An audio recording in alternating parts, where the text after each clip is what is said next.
तो मर्सिडीज में यात्रा करने वाले अरबोपति सेठ ने अपने ड्राइवर से कहा कि रोको रोको रोको। गाड़ी रोकी और उस फटे हाल आदमी के पास गए तो वो तो भिखारी था, तो वो तुरंत हाथ फैला दिया, सेठ जी गरीब पर कुछ दया कर दो, कुछ दे दो। तो सेठ जी ने पहले उसके सामने हाथ फैलाया। एक सेठ जी जा रहे थे, एयर कंडीशन अपनी मर्सिडीज बेंज में जा रहे थे। He was so rich, he was driving Mercedes Benz। Smoker थे, तो चेन स्मोकर साहब पॉकेट में फिर कोई सिगरेट बची नहीं, जाना था लंबे दूर, आधा घंटा तो किसी तरह से रह लिए। फिर ड्राइवर से कहा कि नहीं है क्या और कोई पॉकेट? बोले जी नहीं साहब। ले लेना चाहिए ना, कितनी बार कहता हूं, पर्याप्त मात्रा में रखा करो, पैसे की कोई कमी है क्या? पर्याप्त मात्रा में तुम सिगरेट के पॉकेट भी नहीं रख सकते। ड्राइवर को बहुत लताड़ा, आधा घंटा मुश्किल से बीता, रह नहीं पाया। शहर वहर कुछ था नहीं, गाड़ी जा रही थी, एक छोटा सा गांव पड़ा, तो एक बाहर एक एकदम गरीब फटे हाल आदमी बीड़ी पी रहा था। तो मर्सिडीज में यात्रा करने वाले अरबोपति सेठ ने अपने ड्राइवर से कहा कि रोको रोको रोको। गाड़ी रोकी और उस फटे हाल आदमी के पास गए तो वो तो भिखारी था, तो वो तुरंत हाथ फैला दिया, सेठ जी गरीब पर कुछ दया कर दो, कुछ दे दो।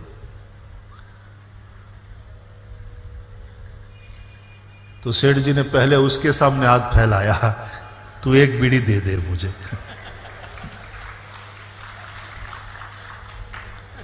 भिखारी ने कॉलर अपना ऊंचा कर लिया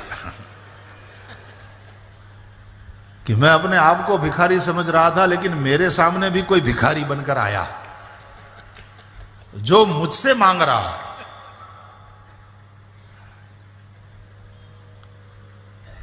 बोले सेठ जी बस अब 2-4 बीड़ी ही बच गया है। बोले चारों ला। मैं क्या करूंगा? अरे बोले तू बाद में कुछ कर लेना, लेकिन चारों ला। 100 रुपये का नोट निकाला, 4 बीड़ी के लिए, दे दे। ड्राइवर ने सोचा, बीड़ी सिगरेट के एक व्यसन ने हमारे सेठ जी को भिखारी के सामने भिखारी बना दिया। गुलामी है, पराधीनता। हम इन छोटी छोटी चीजों से मुक्त नहीं हो सकते, तब जीवन मुक्ति की बात तो बड़ी दूर की। जब तक तुम बंधे हुए हो तुम सुखी नहीं हो सकते। जब तक तुम पराधीन हो सुख संभव नहीं। पराधीन सपने हो सुख नाही, पराधीन को स्वप्न में भी सुख नहीं।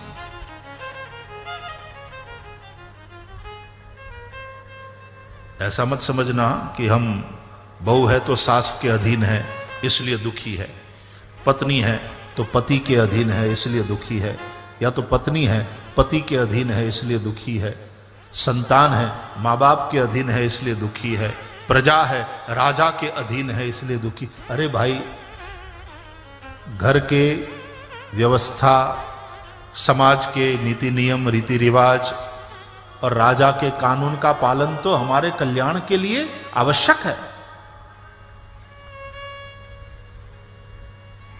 लेकिन माफ करना, सुबह सुबह उठ करके बिना चाय के नहीं चलता तो चाय के भी आप अधीन हैं।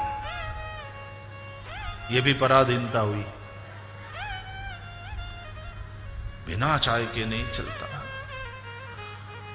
और फिर व्यसन भी धीरे धीरे धीरे धीरे और मजबूत वाला होने लगता है। फिर कईयों को पान बीड़ी मसाला के बगैर नहीं चलता, उसके गुलाम हो जाते हैं।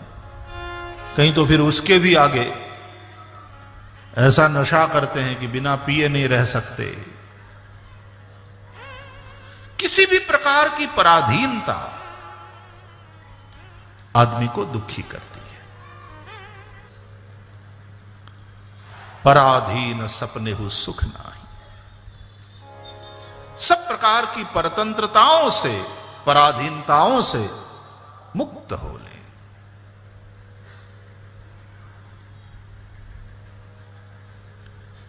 तो जीवन में मुक्ति चाहिए, आनंद चाहिए। जीवन सफरिंग नहीं है, सेलिब्रेशन हो। We are here to celebrate, we are not here to suffer. जिंदगी क्या दुखी होने के लिए है? जिंदगी एक उत्सव है, और यह तब संभव है जब हमारे जीवन में श्री कृष्ण परब्रह्म का प्रागट्य हो। प्रागट्य कब होगा? जब हमारा मन विशुद्ध हो और हमारी बुद्धि देवमयी हो। विशुद्ध मन का नाम ही वसुदेव है, और यह भागवत में ही लिखा है, सत्वं विशुद्धम वसुदेव शब्दितम। सत्व कहते हैं मन को, कहते हैं सत्वम विशुद्धम वसुदेव शब्दितम। ये विशुद्ध सत्व, विशुद्ध मन ही वसुदेव है। और देवमयी बुद्धि, यही देव की। हमारी बुद्धि द्रव्यमयी हो गई है, सत्तामयी हो गई है। द्रव्यमयी बुद्धि किसी तरह द्रव्य कैसे मिले उसी का चिंतन करती है। सत्तामयी बुद्धि किस तरह से मुझे सत्ता प्राप्त हो जाए वही चिंतन करती रहती है। देवमयी बुद्धि वो है जो देव का चिंतन करती है। मेरे जीवन में दिव्यता आवे।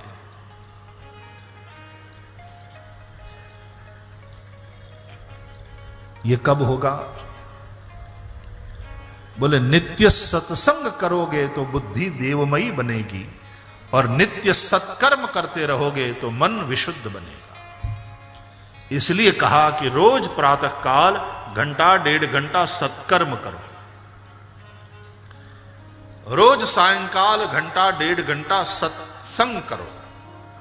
तो सत्कर्म से मन विशुद्ध, वही है वसुदेव। और सत्संग है बुद्धि देवमयी, वही है देवकी। और फिर वसुदेव और देवकी का विवाह जब हो जाएगा, देखो बड़ी पतिव्रता है और पति प्रिया है। पति की प्रिया, पति को बहुत प्रिय है जो।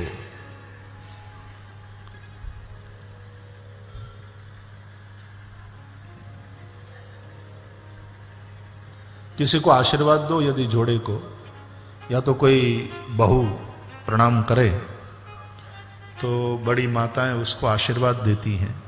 क्या आशीर्वाद देती हो आप? पुराने जमाने में तो भयंकर आशीर्वाद रहते थे। अष्टपुत्रवती भव, अरे मर जाएगी बेचारी। आजकल तो खैर लोग समझे हैं, वो उस जमाने की आवश्यकता थी। बिलीव मी, उस जमाने के हिसाब से वो ठीक था। अब अष्टपुत्रवती भव ऐसा कोई आशीर्वाद बोले तो ये कहेंगे आशीर्वाद है कि सजा है।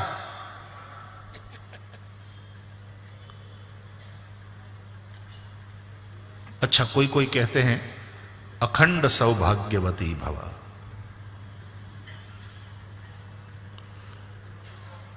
एक की मैरिज एनिवर्सरी थी। सुबह सुबह पत्नी आज नहा धोकर बन ठन के तैयार हुई,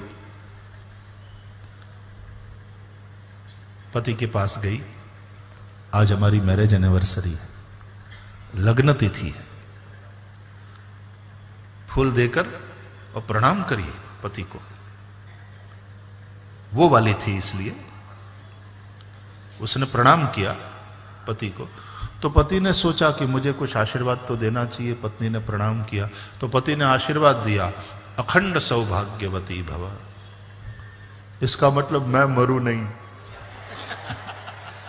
इनडायरेक्टली तो यही मतलब हुआ, अखंड सौभाग्यवती भव। अच्छा, तो कोई कोई आशीर्वाद देता है अखंड सौभाग्यवती भव, ठीक है, यह आशीर्वाद भी ठीक है। लेकिन बड़ों को चाहिए कि एक आशीर्वाद जरूर दे बहू को या ब्याही हुई अपनी बेटी को, सौभाग्यवती स्त्री को एक आशीर्वाद जरूर दे। क्या? पति प्रिया भव।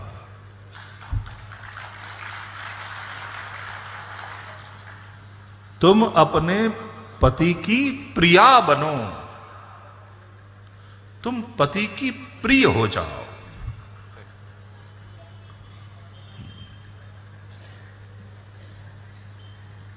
यह आशीर्वाद रामचरितमानस में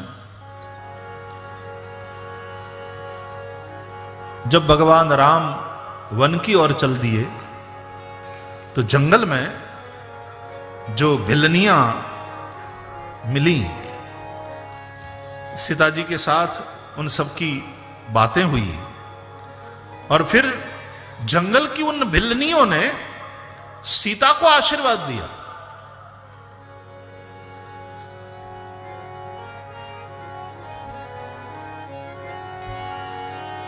कि तुम प्राण पति प्रिया हो, तुम तुम्हारे पति को अति प्रिय हो।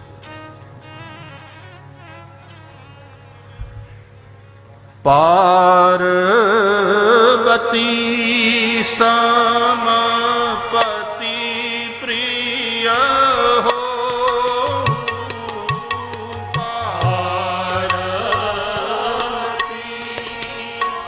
सम पति प्रिय हो, पार्वती सम पति प्रिय हो,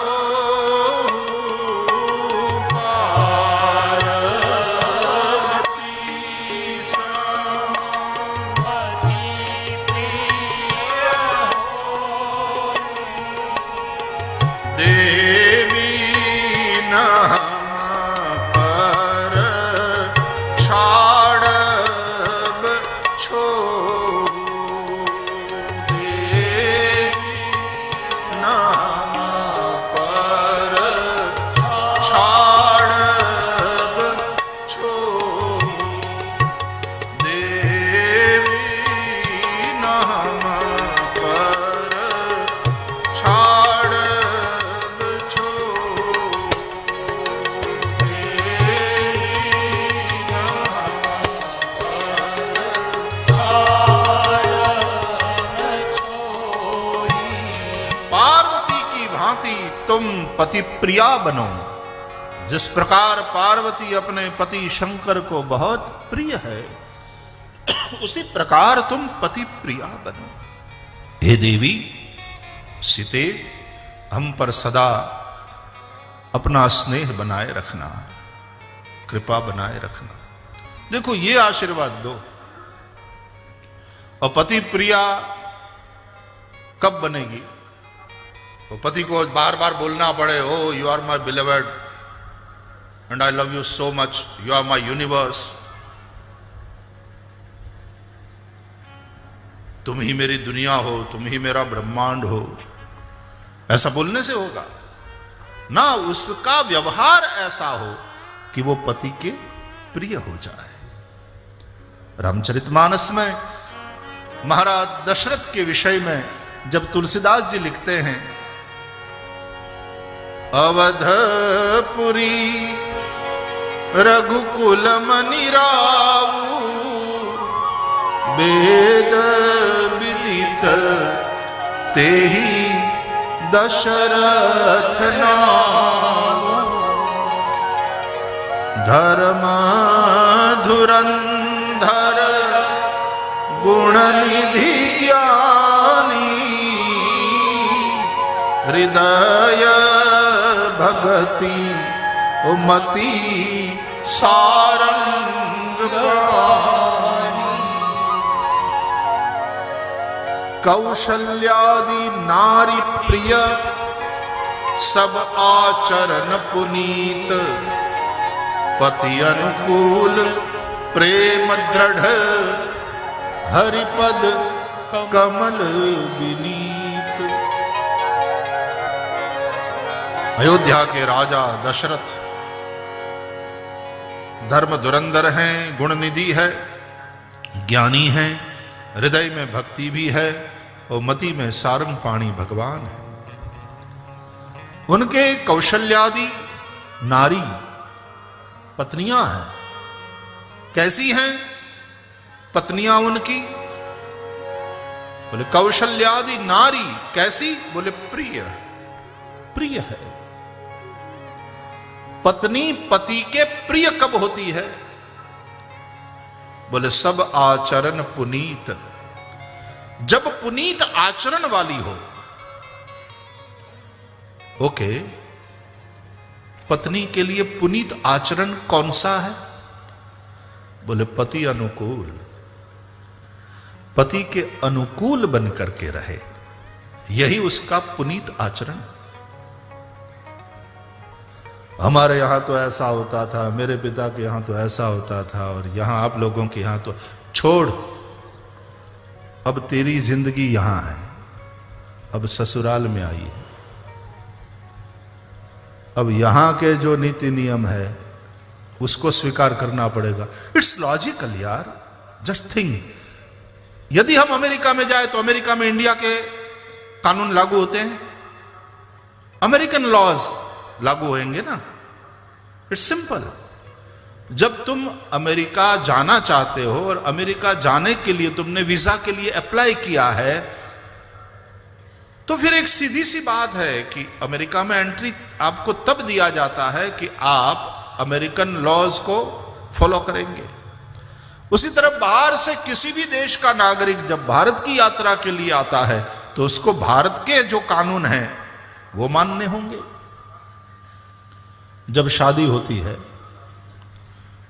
जब विवाह होता है, बात चलती है, तो आप उसके घर जाना स्वीकार करती है लड़की, तो ये सिंपल बात है, इट इज अंडरस्टूड कि मुझे उसके अनुसार रहना है, अपने आप को उसमें ढालना है। पति अनुकूल, पति के अनुकूल बन करके रहे। और पति अनुकूल का यह भी तात्पर्य है कि पति भी अनुकूल बनकर रहे पत्नी के। वो कभी कहे कि सुनो आज दफ्तर से घर जल्दी आ जाना, क्या है? भूल गए आज मैरिज एनिवर्सरी है, सिनेमा नहीं ले जाओगे? अरे हाँ मैं तो भूल गया, श्योर श्योर मैं आ जाऊंगा। इस तरह पति भी अनुकूल, पति अनुकूल के दोनों प्रकार से अर्थ किए जा सकते हैं। पत्नी भी पति के अनुकूल बने और पति अनुकूल, पति भी पत्नी के अनुकूल बने। ये एक दूसरे के अनुकूल बनने की बात कब होगी? पति अनुकूल बोले प्रेम दृढ़, जब दृढ़ प्रेम हो, जब प्रेम हो। नहीं तो आजकल पत्नियां, लड़कियां, हमारी बेटियां तुरंत दलील करती है हम ही उनके अनुकूल बने, वो हमारे अनुकूल नहीं हो सकते क्या? ये सब लड़कियों के लिए ही है, लड़कों को कुछ नहीं करना होता। ये प्रश्न तब उठ खड़ा होता है, वेल तुम पढ़ो अच्छी बात है, और पढ़कर तुम्हारी बुद्धि का विकास हो ये अच्छी बात है, लेकिन तुम्हारा दिल छोटा न रह जाए, वरना चिंता की बात है। दिल छोटा न रह जाए। आजकल पढ़ाई इस प्रकार की हो गई है कि बुद्धि का तो विकास बहुत होता है, लेकिन दिल छोटा रह जाता है। बुद्धि का विकास हो, उसके साथ साथ समझदारी का भी विकास होना चाहिए। दिल छोटा नहीं रहना चाहिए। जहां प्रेम है तब आप उसमें अपने आप को ढालोगे। पति अनुकूल क्यों? क्योंकि प्रेम दृढ़, दृढ़ प्रेम है। और यह दृढ़ प्रेम कब आता है? बोले हरिपद कमल विनीत। जीवन में धर्म के संस्कार हो, देवताओं का पूजन अर्चन किया हो, तुम्हारे परिवार में ऐसे संस्कार हो, धर्म के संस्कार, भक्ति, देवों के प्रति भक्ति, वो सारी बातें हो, तब ही यह दृढ़ प्रेम पति के प्रति होता है। और दृढ़ प्रेम हो तो पत्नी पति के अनुकूल बन करके रहती है, और पत्नी जब पति के अनुकूल बन करके रहती है तो वो पति प्रिया हो जाती है। तो किसी स्त्री को आशीर्वाद दो। मैं बड़ों से कहता हूं, खास करके जो बड़ी माताएं बैठी हैं, उन्हें ये आशीर्वाद दो, पार्वती समपति प्रिय हो। तुम पति प्रिया बनो। आजकल ऐसी टक्कर हो रही है हर जगह। मैं भी नारी स्वातंत्र का समर्थक हूं, लेकिन मैं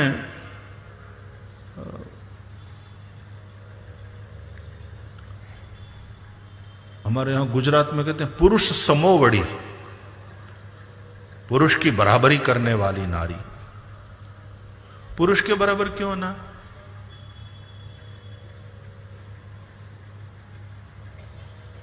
कोई पूछे कि आपको क्या समस्या है?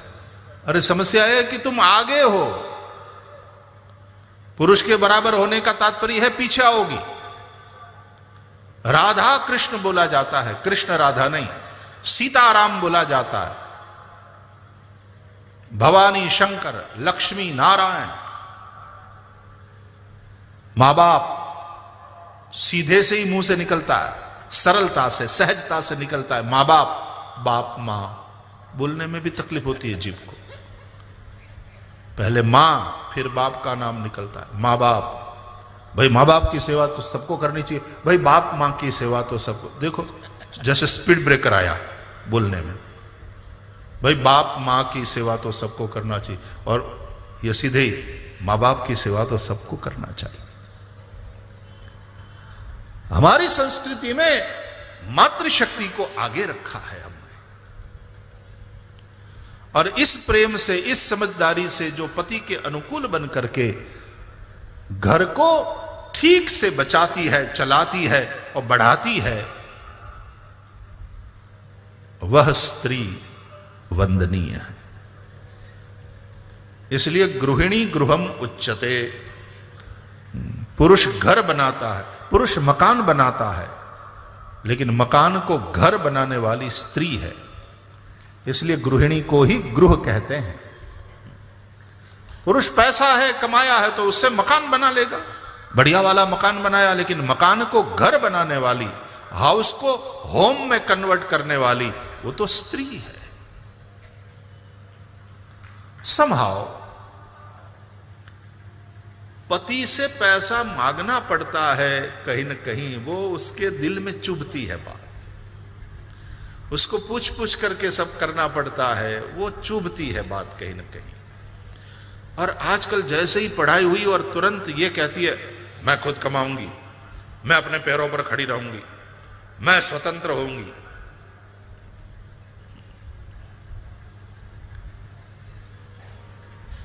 एक बात बताऊं, कोई यदि पूछे कि आप क्या करती हो, तो हमारे यहां आजकल की छोरियां मैं कुछ नहीं करती, मैं हाउसवाइफ हूं, ये कहने में संकोच का अनुभव करती हैं। ये मैंने देखा। मैं कुछ नहीं करती, मैं हाउसवाइफ हूं। अब इस नासमझी से बाहर आ जाना चाहिए हमारी बेटियों को। हाउसवाइफ हो और तुम कह रही हो कि तुम कुछ नहीं करती, अरे तुम सब कुछ कर रही हो। क्योंकि गृहिणी बनना यह कितनी बड़ी बात है। पुरुष की ड्यूटी तो 8 घंटे की होती है। मेरे बच्चे, आपकी ड्यूटी 24 घंटे की है, और तुम कह रही हो तुम कुछ नहीं करती। तुम जो कर रही हो तुम्हारा पति भी नहीं कर सकता। पति पैसा कमा सकता है, पुरुष पैसा कमा सकता है, लेकिन स्त्री जो कर सकती है वो तो पुरुष भी नहीं कर सकता। मैं हाउसवाइफ हूं, मैं गृहिणी हूं, मैं कुछ नहीं करती, ऐसा कभी भी मत कहो। मैं तो प्रणाम करता हूं उन समझदार माताओं को, बहनों को, बहुओं को कि जो घर को इस तरह से संभाल करके बैठी है। 24 घंटे की ड्यूटी है। गृहिणी गृहम उच्चते। तो कौशल्यादि नारी प्रिय सब आचरण पुनीत, पति अनुकूल प्रेम दृढ़ हरिपद कमल विनीत। इन शब्दों में दशरथ जी के गार्हस्थ्य का परिचय कराया है तुलसीदास जी ने। और वैसा ही गार्हस्थ्य वसुदेव और देवकी का। देवकी अनुकूल है अपने पति के। हमारे यहां एक शब्द है मनीषा, कई बहनों का भी नाम होता है मनीषा। अच्छा, मनीषा का तात्पर्य क्या है? मनीषा कहते हैं सामान्य बुद्धि नहीं, बुद्धि, लेकिन मनोनुसारिणी बुद्धि का नाम मनीषा, यानी मन की भावनाओं का अनुसरण करने वाली बुद्धि है, उसको मनीषा कहा गया। तो पढ़ो लिखो, बहुत बुद्धिमान बनो, बुद्धू मत रहो, बुद्धिमान हो, अच्छी बात है, लेकिन वह बुद्धि मनोनुसारिणी है क्या, यह देखना होगा। मन की भावनाओं का समर्थन करने वाली है क्या?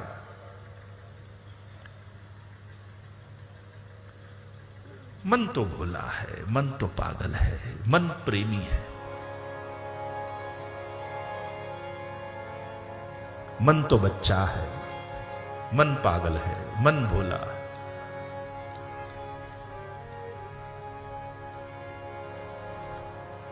मन के पास प्रेम है, मन के पास भावना है, बुद्धि के पास गणित है, बुद्धि के पास गणित है। मनोनुसारिणी बुद्धि मनीषा है। तो पति अनुकूल, पति के लिए प्रेम है यदि, तो पति के अनुकूल बन करके रहेगी।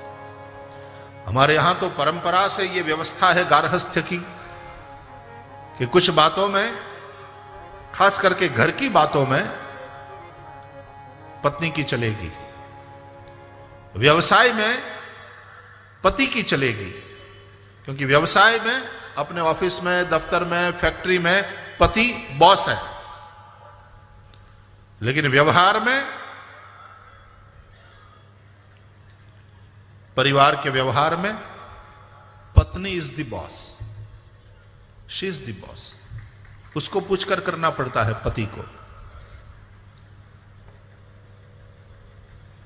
मैं भागवत के आधार पर कहूं, क्योंकि हमको तो कथा की व्यासपीठ पर बैठे हैं, भागवत की व्यासपीठ पर तो भागवत का प्रमाण देकर के बात करनी पड़ती है। भगवान श्री कृष्ण ने अपने बेटे के बेटे का विवाह किया,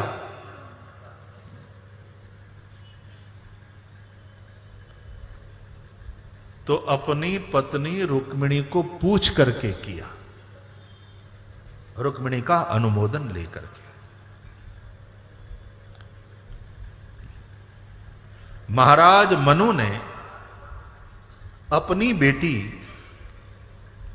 का जब विवाह किया, रुचि ऋषि के साथ आकुति का विवाह जब किया, तो अपनी पत्नी को पूछ करके और उसकी अनुमति लेकर के किया। पुत्रिका धर्ममाश्रित्य शतरूपानुमोदितः, अपनी पत्नी शतरूपा का अनुमोदन लेकर के महाराज मनु ने अपनी पुत्री आकुति का विवाह रुचि ऋषि के साथ किया। ऐसा वर्णन है। गृहिणी गृहम उच्चते, घर में पत्नी की चलेगी, चलनी ही चाहिए। यदि घर को सुखी रखना है, यदि घर को संस्कार से युक्त रखना है, तो घर में पत्नी की चलनी चाहिए। She is the boss there. और घर पे हो तो जैसा गृहिणी कहती है चुपचाप करो, उसमें तुम्हारी भलाई है।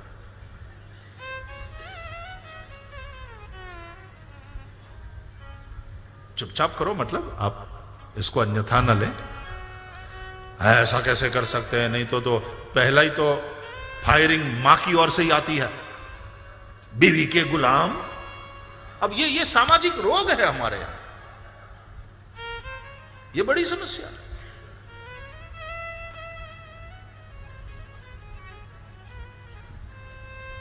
तुरंत बीवी का गुलाम कह देंगे उसको। पत्नी का मतलब है घर की महिलाएं, इसमें मां भी आ गई, पत्नी भी आ गई। उन सबको पूछकर, क्योंकि उन लोगों का व्यवहार में जितना कौशल्य होता है उतना पति का नहीं होता। व्यवहार में हर एक बात घर की महिलाओं को जितना याद रहती है पुरुष को नहीं रहती। अरे अपनी बर्थ डेट, अपनी मैरिज डेट सब भूल जाता।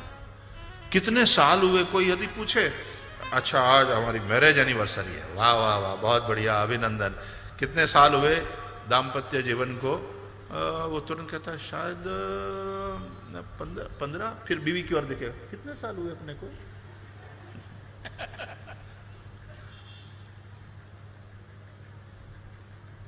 पत्नी को याद रहता है। बेटे की मैरिज एनिवर्सरी भी याद है, बेटियों की मैरिज एनिवर्सरी भी याद है, बेटियों को भी पापा की बर्थडे कब है याद है, उनकी मैरिज एनिवर्सरी कब है वो याद है, चचा की कब है वो याद है। ये शक्ति भगवान ने महिलाओं को दिया है। व्यावहारिक कुशलता जो महिलाओं में है और जो एक मैच्योरिटी, एक परिपक्वता जो महिलाओं में होती है,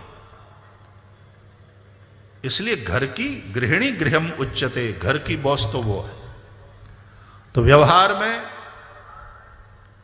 महिलाओं से सलाह करके ही काम करना चाहिए, और व्यवसाय में भले ही साहब की चले, वहां उनकी चलनी चाहिए, ठीक है, वो उस हिसाब से काम करो।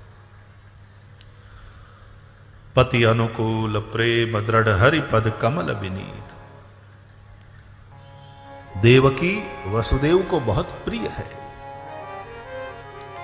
क्योंकि देवकी वसुदेव के अनुकूल बनकर के रह रही है।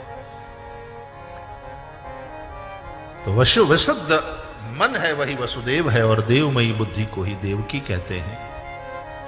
और उसके मंगल दाम्पत्य से भगवान श्री कृष्ण का प्राकट्य हुआ है। तब परब्रह्म, तब ज्ञान स्वरूप, तब आनंद घन भगवान का प्रागट्य होता है, और ये हुआ तो जीवन उत्सव बन जाता है। तो भाई इसलिए रोज प्रातः काल घंटा 1.5 घंटा सत्कर्म करो। सत्कर्म से ही मन शुद्ध होता है, वही वसुदेव। शाम को घंटा 1.5 घंटा सत्संग करो, सत्संग से ही बुद्धि देवमयी होती है, वही देवकी कहलाती है। बाकी तो चाहे जितनी बार कथाएं करो, कथाएं कराओ, और कथाओं में कृष्ण जन्मोत्सव मनाते रहो, लेकिन जीवन में कृष्ण का प्राकट्य नहीं होगा।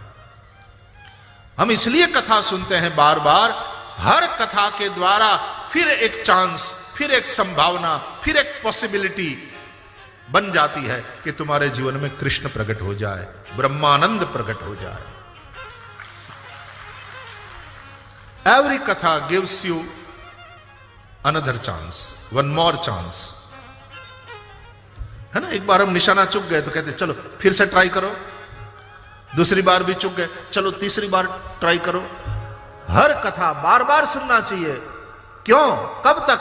बोले जब तक तुम्हारे जीवन में ब्रह्मानंद श्री कृष्ण का प्रागट्य ना हो जाए। सुनते रहो, सुनते रहो।